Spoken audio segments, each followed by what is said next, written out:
Hello student, welcome to my study channel.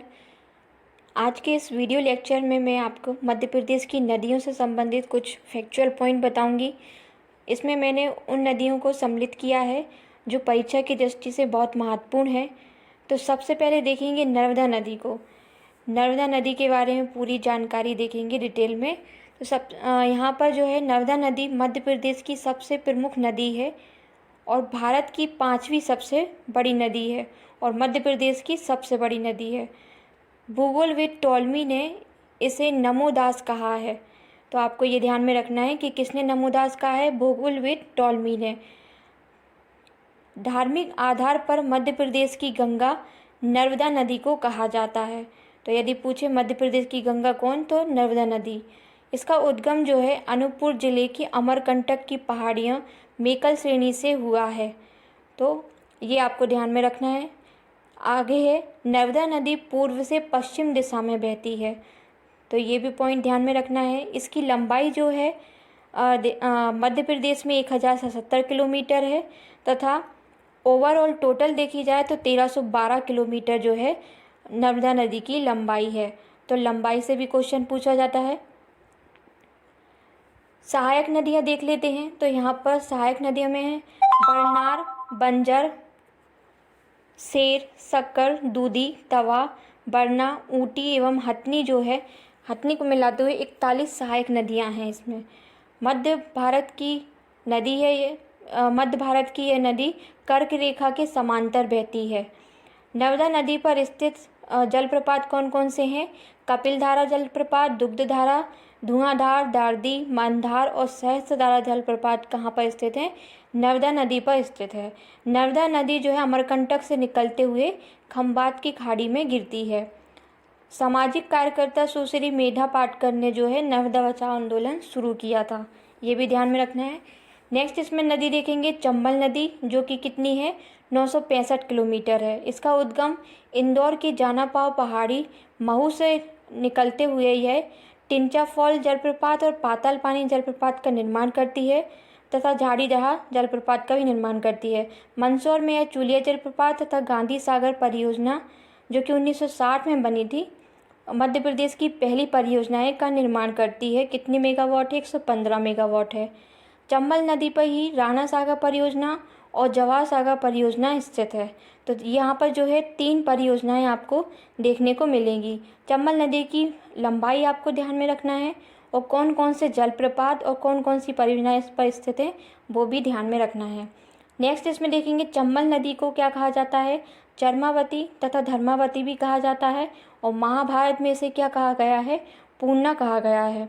इसकी सहायक नदियों की बात करें तो काली सिंध है, क्षिप्रा, सिंध, पार्वती, क्रूनो, बेतवा और बनास इसकी सहायक नदियां हैं।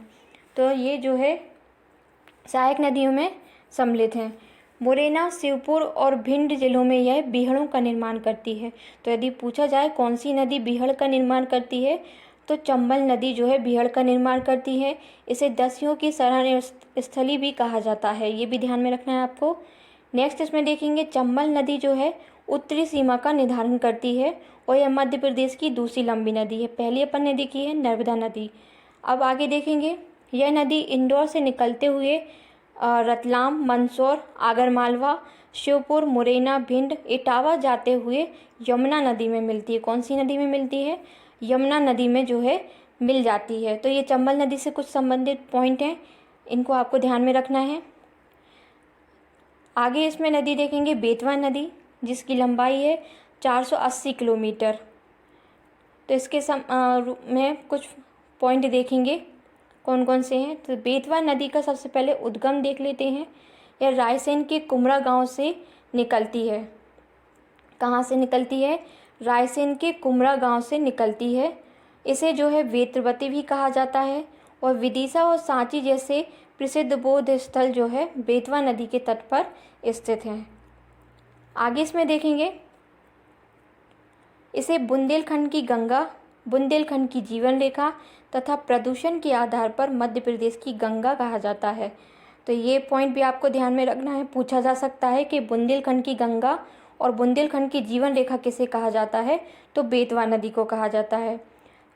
ऐसा क्वेश्चन भी आता है कि ओरछा किस नदी के तट पर स्थित है, तो ओरछा जो है बेतवा नदी के तट पर स्थित है। बेतवा नदी पर ही विदिशा में यहाँ हलाली परियोजना, जिसे सम्राट अशोक परियोजना भी कहा जाता है, स्थित है। तो हलाली परियोजना कहाँ पर स्थित है? बेतवा नदी पर स्थित है।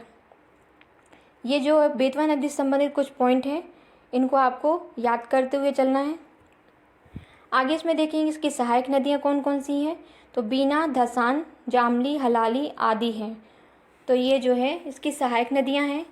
इसमें जो है माता टीला बांध, राजघाट बांध, रानी लक्ष्मीबाई परियोजना जो है इसी नदी पर स्थित है। तो कौन कौन से बांध है? माता टीला बांध, राजघाट बांध और रानी लक्ष्मीबाई परियोजना।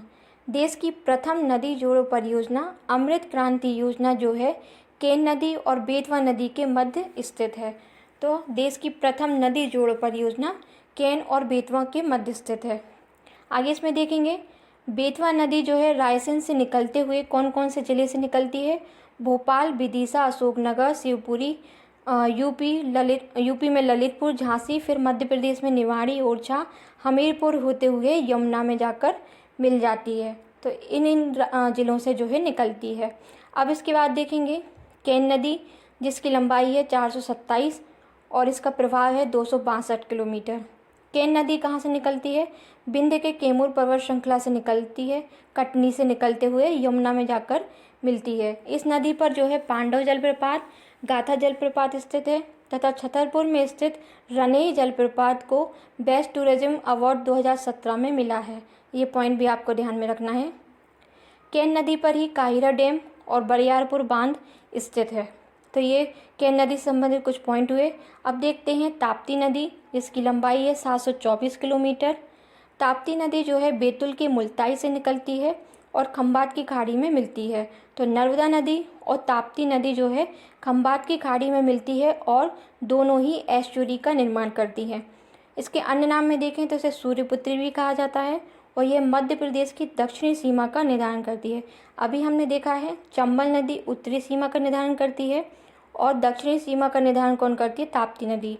सहायक नदियों की बात करें तो देवना नदी, पूर्णा नदी, कालीभीत नदी जो कि महाराष्ट्र से होते हुए ताप्ती नदी में मिलती है, इसकी सहायक नदियां हैं। ताप्ती नदी पर ही चंदूरा बांध, उकाई परियोजना और काकरापार परियोजना का निर्माण होता है। तो ये जो है कुछ पॉइंट हैं ताप्ती नदी से संबंधित, इनको भी आपको ध्यान रखना है। इससे पूछे जा सकते हैं कि इसकी लंबाई कितनी है, कहाँ से निकलती है, कहाँ मिलती है। नेक्स्ट स्टेप में देखेंगे माही नदी के बारे में। तो इसकी लंबाई यदि बात की जाए 585 किलोमीटर है। यह विंध्याचल पर्वत श्रृंखला धार के सरदारपुर से निकलती है तथा खंभात की खाड़ी में मिलती है।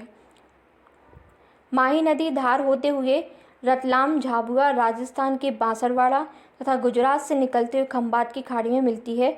गुजरात में यह करीवा बांध और कदाना बांध का निर्माण करती है। कौन कौन से बांध? करीवा बांध और कदाना बांध का निर्माण करती है। माही नदी जो है भारत की एकमात्र नदी है जो कर्क रेखा को 2 बार काटती है। ये मोस्ट इम्पॉर्टेंट क्वेश्चन है, पूछा जा सकता है, तो इसको आपको ध्यान में रखना है। आगे इसमें देखेंगे कि आदिवासियों की गंगा कहा जाता है किसे? माही नदी को जो है आदिवासियों की जीवन रेखा कहा जाता है। तो ये माही नदी से संबंधित कुछ पॉइंट हुए हैं, इनको भी आपको ध्यान में रखना है। अभी तक जितने भी अपन ने नदियाँ देखी हैं सबकी फैक्चुअल पॉइंट देखे हैं जो परीक्षा में पूछे गए हैं, तो आपको ध्यान रखना है। आगे इसमें देखेंगे बैनगंगा नदी जो कि 570 किलोमीटर है। उद्गम की बात करें तो ये सिवनी से निकलती है और गोदावरी नदी में जाकर मिल जाती है। कहाँ पर मिलती है? गोदावरी नदी में। एशिया का सबसे बड़ा बांध, मिट्टी का बांध जो है भीमगढ़ बांध कहा जाता है, जिसे तथा संजय गांधी नहर परियोजना प्रदेश की फर्स्ट नहर परियोजना इसी नदी पर स्थित है। वर्धा नदी, पेंच नदी और बैनगंगा नदी मिलकर जो है प्राणहिता संगम का निर्माण करती है। ये रिपीटेड क्वेश्चन है, पूछा गया है कि प्राणहिता संगम का निर्माण कौन करता है? तो वर्धा नदी, पेंच और बैनगंगा। आगे देखेंगे सोन नदी के बारे में। इसकी लंबाई है 780 किलोमीटर। सोन नदी अनूपपुर से निकलते हुए उमरिया, सीधी, सिंगरौली तथा धौलपुर, इटावा होते हुए गंगा नदी में मिलती है। यहाँ पे मोस्ट इम्पॉर्टेंट फैक्ट है, यहाँ पर शहडोल में यह बाण सागर परियोजना 450 मेगावाट के निर्माण करती है, जो कि मध्य प्रदेश, उत्तर प्रदेश और बिहार की संयुक्त परियोजना है। तो ये सोन नदी से संबंधित कुछ पॉइंट हैं, इनको भी आपको ध्यान में रखना है। इस वीडियो में मैंने जो इम्पोर्टेंट नदियां हैं उनके बारे में ही डिस्कस किया है। यदि आपको वीडियो पसंद आता है तो please like, share and subscribe ज़रूर कीजिएगा।